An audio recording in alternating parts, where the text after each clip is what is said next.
Two parts of this. One, of course, is the human tragedy and the political fallout, and the second is the investigation into actually what went wrong yesterday in the course of those 36 minutes. And now sources are telling NDTV that preliminary analysis suggests a possible pilot misjudgment during the second landing attempt. Visibility was reported to be poor, and the aircraft could have been diverted to Pune instead of attempting a second touchdown. That's what is now being suggested according to sources. But there are also sources saying that there seemed to be pressure to land on schedule, which is common with VIP flights because obviously VIPs, politicians have a schedule to follow.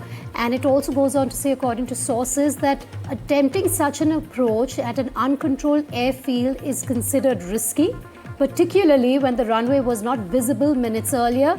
Investigators are examining flight alignment, distance from the runway, and the sequence of events. We know the black box has already been recovered, which will be highly crucial when it comes to the investigations. I believe we have Tanushka live with us on this. Tanushka, share the details with our viewers.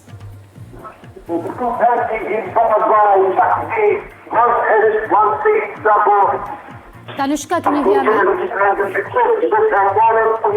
All right, we'll try and reconnect with Tanushka there, but that's the latest breaking that we have from the preliminary analysis suggesting a possible pilot misjudgment during the second landing attempt.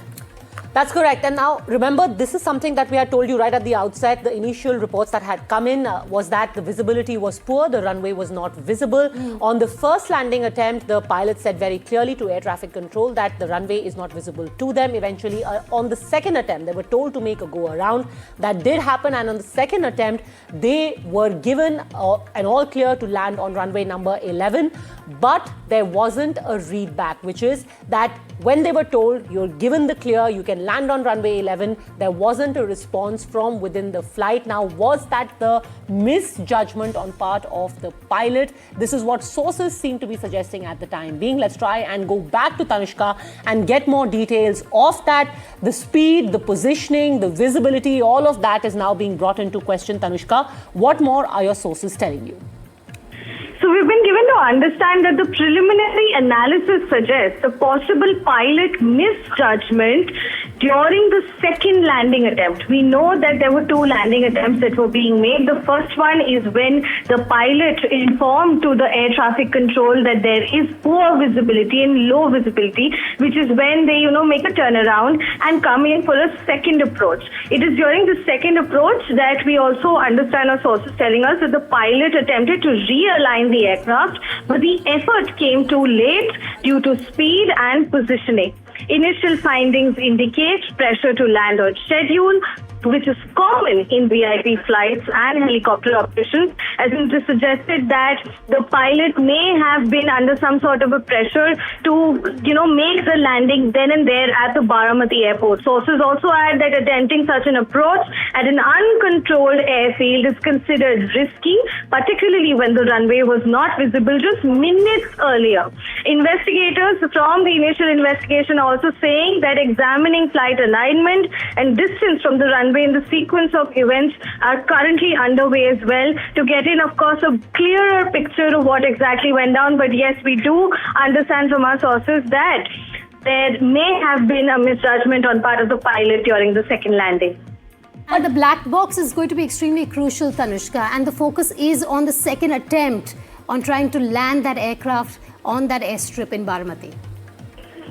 Precisely, yes. The black box has been recovered. The flight data recorder and the cockpit voice recorder have been recovered and in possession of the Aircraft Accident Investigation Bureau currently. And this is crucial. Why? Because this contains all the conversations from not just the cockpit, but inside the passengers area cabin as well, with respect to what went down exactly, what were the pilots talking about, what were the controls being put in. All of this is recorded in the FDR and the CVR, which will prove crucial in the investigation to give us, of course, a final picture of what exactly went down just minutes or seconds before the crash.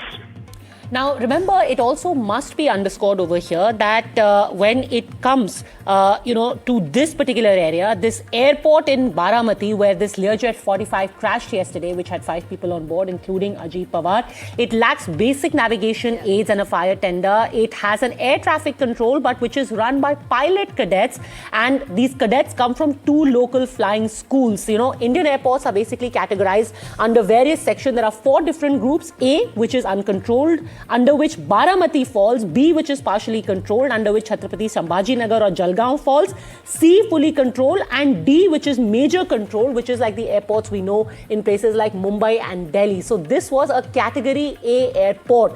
All of that. But Tanushka, if we are now talking about, or at least your sources seem to suggest that this was a pilot misjudgment, the all clear for landing was given by the air traffic control as well. So it was not as if this was entirely a judgment call taken by the pilot.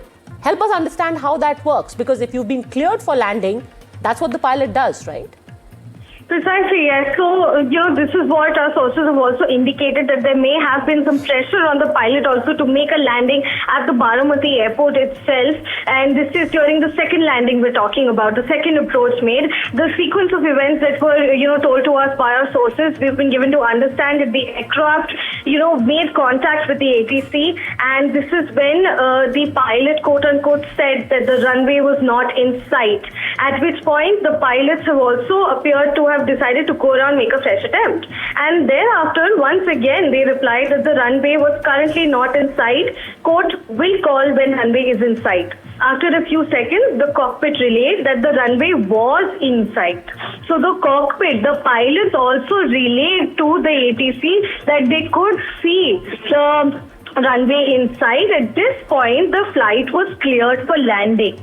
However, this is the time frame being of 8:34 a.m. The aircraft was cleared to land at 8:34, and just after 8:34 a.m., the pilot did not give a read back of the landing clearance. And just seconds later, there were flames prior to touchdown.